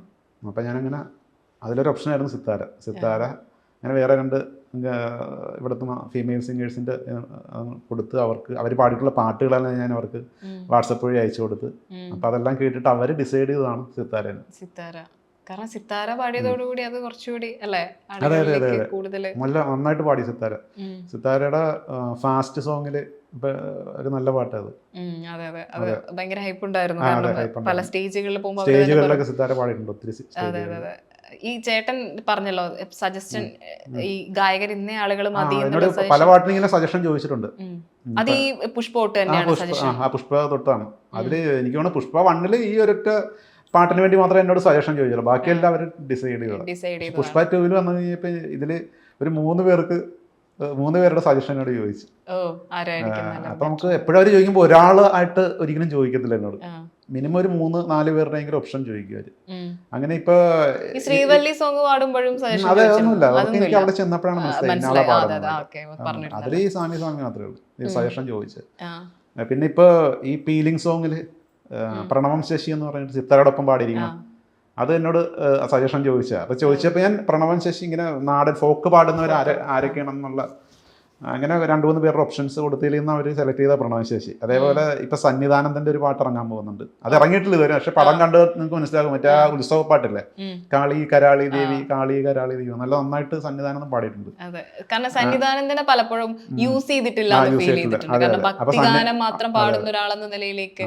അത് സന്നിധാനന്ദന്റെ സജഷൻ ഞാൻ ഒറ്റ പേര് മാത്രമേ പറഞ്ഞുള്ളൂ അവരോട്, വേറെ ആരുടെയും പേര് പറഞ്ഞത്. ഞാൻ അവരോട് പറഞ്ഞു ഇങ്ങനെ ഇത് കറക്റ്റ് സന്നിക്കുള്ള പാട്ടുണ്ട്, സന്നി പാടി. അപ്പോൾ അവർക്ക് അറിയത്തില്ല ആരാ സന്നിധാനം എന്ന്, അവർക്ക് അറിയത്തില്ല. അപ്പം എന്നോട് ചോദിച്ചു, അപ്പോൾ പുള്ളി പാടിയ കുറച്ച് പാട്ടുകൾ അയച്ചു തരാൻ പറഞ്ഞു. അങ്ങനെ ഞാൻ എൻ്റെ പാട്ട് തന്നെ ഒത്തിരി സന്നി പാടിയിട്ടുണ്ട്. അങ്ങനെ അതെ. അപ്പം ഞാൻ അതെല്ലാം അയച്ചു കൊടുത്തത്. അപ്പോൾ അവരെല്ലാം കേട്ടിട്ട് അവർ അപ്പം തന്നെ ഡിസൈഡ് ചെയ്തത്, അപ്പോൾ ഓക്കെ സന്നി തന്നെ മതി, സന്നി പാടിക്കോട്ടെ. സർപ്രൈസ് ആയി, ഭയങ്കര സർപ്രൈസ് ആയി, ഭയങ്കര ഹാപ്പി ആയിരുന്നു പുള്ളിക്കാരൻ. ഞാൻ അപ്പം തന്നെ വിളിച്ച് പറഞ്ഞു, ഇങ്ങനെ അവർ വിളിക്കും, ഞാൻ നമ്പർ കൊടുത്തിട്ടുണ്ട്, സന്നി പോയി പാടണം എന്നൊക്കെ പറഞ്ഞിട്ട് അപ്പം തന്നെ ഞാൻ വിളിച്ച് പറഞ്ഞായിരുന്നു. എഴുതിയ വരികളിൽ അല്ലെങ്കിൽ പാടിക്കഴിഞ്ഞ് ഭയങ്കര സാറ്റിസ്ഫാക്ഷൻ തോന്നി വിളിച്ച ഗായകരുണ്ടായിട്ടുണ്ടോ? അത് ഒത്തിരി പേരുണ്ട്. ഓർമ്മകളിൽ ആരാണ്? ഓർമ്മകളിൽ പലരും, മിക്കവാറും എല്ലാ, ഇപ്പം അപ്സരാണെങ്കിലും വിധു പ്രതാപാണെങ്കിലും അങ്ങനെ ഭയങ്കര, പിന്നീട് നമ്മൾ സംസാരിക്കുമ്പോൾ അവർക്ക് ഭയങ്കര സന്തോഷമായിരിക്കും പാട്ട് ഹിറ്റായതിന്റെ. അപ്പൊ അവർ ഗാനമേളയിൽ പാടണമെന്നുണ്ട്. ഇപ്പൊ ചെമ്പനീർ പൂവ് അഫ്സൽ എന്തോരം ഗാനമേള വേദികളിൽ പാടിയിട്ടുണ്ട്. കാരണം അഫ്സലിന്റെ നല്ലൊരു പാട്ട് കൂടിയാണ്. പിന്നെ അങ്ങനെ ഒത്തിരി ഗായകരുണ്ട്. ഇപ്പൊ ഈ നമ്മുടെ പുഷ്പരാജ് എന്നുള്ള പാട്ടൊക്കെ പാടിയിരിക്കുന്ന രഞ്ജിത്ത്, അത് പിന്നീടൊക്കെ ഞങ്ങൾ സംസാരിക്കാറുണ്ട്. നന്നായിട്ട് വന്നിട്ടുണ്ട്, ഭയങ്കര സന്തോഷം എന്നൊക്കെ പറഞ്ഞിട്ട് സംസാരിക്കാറുണ്ട്. അങ്ങനെ പലരും, സിത്താര, എല്ലാവരും അങ്ങനെ തന്നെ. അത്രയും ഗായകര് പാട്ട് ഹിറ്റാകുമ്പോൾ എല്ലാവർക്കും സന്തോഷമാണ്, പാട്ടുകാർക്കാണെങ്കിലും എനിക്കാണെങ്കിലും എല്ലാവർക്കും സന്തോഷം തന്നെ. അതെ.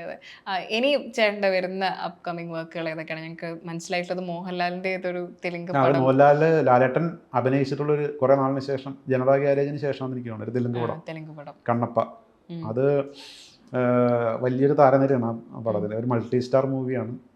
നമ്മുടെ മഞ്ജു വിഷ്ണു എന്ന് പറഞ്ഞിട്ടൊരു അവിടെ ഒരു യുവ നായകനുണ്ട്. അദ്ദേഹമാണ് മെയിൻ ക്യാരക്ടർ നായകനായിട്ട് അഭിനയിക്കുന്നത്. പക്ഷെ ഇവരെല്ലാം കൂടെ ഉണ്ട്. ലാലേട്ടൻ, അക്ഷയ് കുമാർ, പ്രഭാസ്, പ്രഭുദേവ, വലിയൊരു താരനിര ഉള്ളൊരു മൾട്ടി സ്റ്റാർ മൂവിയാണ്. അതിപ്പോൾ നമ്മുടെ മലയാളത്തിലെ സ്റ്റീഫൻ ദേവസിയാണ് ഇതിൻ്റെ സംഗീതം. സ്റ്റീഫൻ ദേവസിയുടെ ഫസ്റ്റ് തെലുങ്ക് മൂവിയാണത്. അപ്പം എനിക്ക് തോന്നുന്നു നല്ല പാട്ടുകളാണ്, നല്ല ഗംഭീരമായിട്ട് പുള്ളിക്കാരൻ മ്യൂസിക് ചെയ്തിട്ടുണ്ട്. അതിൻ്റെ 7 പാട്ടുണ്ട്. എന്നാലും 7 പാട്ട് ഞാൻ എഴുതിയിരിക്കുന്നത്. പാട്ട് എഴുതി കഴിഞ്ഞു, റെക്കോർഡിങ് ഏകദേശം തീരാറായി നടന്നുകൊണ്ടിരിക്കുന്നു. ഈ സിനിമയിലേക്കൊക്കെ എത്തണമെന്ന് ഭയങ്കര ആഗ്രഹിച്ച ആൾ കൂടിയല്ലേ? അപ്പൊ ഈ മൊഴിമാറ്റം ചെയ്തിട്ടുള്ള പാട്ടുകൾ എഴുതുക, അതിലേക്ക് മാത്രം ചുരുങ്ങി പോകുന്നു എന്ന് എപ്പോഴെങ്കിലും ഫീൽ ചെയ്തിട്ടുണ്ട്? അങ്ങനെ ചുരുങ്ങി പോകുന്നില്ല, അങ്ങനെ സംഭവിച്ചാണ്. ഞാനതിൽ കുറെ പാട്ടുകളൊക്കെ ചെയ്തു. അത് മിക്കതും ശ്രദ്ധിക്കപ്പെട്ട് കഴിഞ്ഞപ്പോൾ എന്നെ സ്വാഭാവികമായിട്ട് അവർ വീണ്ടും വിളിച്ചു. അങ്ങനെ എനിക്ക് പ്രത്യേകിച്ച് മൊഴിമാറ്റം തന്നെ എഴുതിയാൽ മതി, അല്ലെ മലയാള സിനിമ എഴുതാൻ, അങ്ങനെയുള്ള ചിന്തകളൊന്നുമില്ല. എല്ലാം പാട്ടെഴുത്ത് തന്നെയാണ്. അപ്പോൾ അതിൻ്റെ അകത്ത് ഇത് ഈസി ആയിട്ട് ചെയ്യാം, ഇത് നന്നായിട്ട് ചെയ്യാൻ പറ്റുമെങ്കിൽ അത് അതിനേക്കാൾ എളുപ്പമായിട്ട് ചെയ്യാൻ പറ്റുമെന്ന് ചിന്തിക്കുന്ന ഒരാളാണ്. ഇപ്പം എന്നെ എന്താണോ തേടി വരുന്നത് അതെല്ലാം എനിക്ക് ചെയ്യാൻ പറ്റുള്ളൂ. അപ്പം ഞാൻ അങ്ങോട്ടങ്ങനെ ഒത്തിരി ചോദിച്ചു പോകുന്നൊരു സ്വഭാവക്കാരനല്ലേ. എൻ്റെ സ്വഭാവം അങ്ങനെ പോയി. അത് പലരും പറയാറുണ്ട്. അപ്പോൾ മലയാള സിനിമയിൽ എഴുതാൻ ഭയങ്കര ആഗ്രഹത്തോടു കൂടി ഇരിക്കുന്നു. കുറേ സിനിമകളൊക്കെ ചെയ്തിട്ടുണ്ട്, മലയാളത്തിലും ഞാൻ ചെയ്തിട്ടുണ്ട് പാട്ടുകൾ. പക്ഷേ വലിയൊരു ബ്രേക്ക് കിട്ടുന്ന ഒരു പാട്ട് എനിക്ക് ഈസി ആയിട്ട് കഴിയും, കാരണം അത്രയും പാട്ടുകൾ കയ്യിലുള്ള എനിക്കത് ചെയ്യാന്നുള്ളൊരു കോൺഫിഡൻസ് ഉണ്ട്. പിന്നെ എന്നെ തേടി അവസരങ്ങൾ വരികയാണെങ്കിൽ ഞാൻ സന്തോഷം മാത്രമേ ഉള്ളൂ. ആരെങ്കിലൊക്കെ വിളിക്കുമെന്ന് പറഞ്ഞാൽ എനിക്ക് ഇരിക്കുന്നു. അങ്ങോട്ട് പോയി ചോദിക്കുന്നതിനോട് നമുക്ക് കുറച്ച് അത്രേ ഉള്ളൂ. ഈ പാട്ടൊക്കെ എഴുതി കഴിഞ്ഞ ആളുകൾ അറിഞ്ഞതിന് ശേഷം വരുന്ന കമന്റ്സുകൾ ഉണ്ടാകും, ചേട്ടനെ കാണുമ്പോൾ ആളുകൾ സംസാരിക്കുന്ന കാര്യങ്ങളുണ്ടാകും. അങ്ങനെ വന്ന ആളുകൾ ഇപ്പൊ ഞാനൊക്കെ പറയുകയാണെങ്കിൽ ഇതുപോലുള്ള പാട്ടുകൾ, ഞാനിപ്പോ കുറെ പാട്ടുകൾ ഇങ്ങനെ എടുത്തെടുത്ത് ചേട്ടനോട് പറയുന്നുണ്ട്. അപ്പൊ അതുപോലെ ആളുകൾ പെട്ടെന്ന് ഓടി വന്ന് പറയുന്ന പാട്ടുകൾ ഉണ്ടാകുമല്ലോ, അതൊക്കെ? അത് തീർച്ചയായിട്ടും ഒത്തിരി പേര് പറഞ്ഞിട്ടുണ്ട് ഓരോ പാട്ടുകളും. ഇതേപ്പോ പറഞ്ഞ പോലെ ഈ ചെമ്പനീർ പൂവേന്നി, അതേപോലെ ഈ ഹാപ്പി ഡേയ്സ് ആണ് എനിക്ക് തോന്നുന്നത് ഏറ്റവും കൂടുതൽ പേര് എന്നോട് പറഞ്ഞിട്ടുള്ള പാട്ട് ഹാപ്പി ഡേയ്സാ. അത് ഭയങ്കര അതിശയത്തോടെ, അത് ചേട്ടനായിരുന്നു എഴുതിയത് പാട്ട്. പറയുമ്പോഴേക്കും വേറെ എൻ്റെ ഒപ്പം നിൽക്കുന്ന ആരെങ്കിലും പറയുമ്പോഴായിരിക്കും അവരറിയുന്നത് ഹാപ്പി ഡേയ്സിലെ പാട്ട് എഴുതി ചേട്ടനാണ് എന്നൊക്കെ പറയുമ്പോഴായിരിക്കും അവർ അയ്യോ ശരിക്കും എന്നൊക്കെ ചോദിക്കും. കാരണം സോഷ്യൽ മീഡിയ ഉള്ളതുകൊണ്ട് ഇപ്പോഴും അത്തരത്തിലുള്ള പാട്ടുകൾ വീണ്ടും ജനിച്ചുകൊണ്ടിരിക്കുകയാണ്. അതായത് വീണ്ടും അതിങ്ങനെ ടൈം ലൈനിൽ നിന്നുകൊണ്ടിരിക്കുന്നു എന്നുള്ളത് ഭയങ്കര കാര്യമാണെന്ന് തോന്നിയിട്ടുണ്ട്. അതെ, അത് ഭയങ്കരമായിട്ട് സഹായിക്കും കേട്ടോ. നമ്മൾ ഈ സോഷ്യൽ മീഡിയ നമ്മൾ ഒത്തിരി സപ്പോർട്ട് ചെയ്തിട്ടുണ്ട്. ഇൻസ്റ്റാഗ്രാം ആണെങ്കിലും ഫേസ്ബുക്ക് ഒക്കെ ആണെങ്കിലും ഭയങ്കരമായിട്ട് സപ്പോർട്ട് ചെയ്താൽ ഓക്കെ ഏട്ടാ, അപ്പോൾ കുറേ കാര്യങ്ങൾ സംസാരിച്ചു, പാട്ടിനെ കുറിച്ച് ഒരുപാട് സംസാരിച്ചു. വളരെ നന്ദി ഇത്രയും സമയം ചെലവഴിച്ചതിന്. എനിക്കും ഒരുപാട് സന്തോഷം. നിങ്ങളോടൊപ്പം കുറച്ച് നേരം സംസാരിക്കാൻ പറ്റിയത് വളരെ സന്തോഷം. Thank you.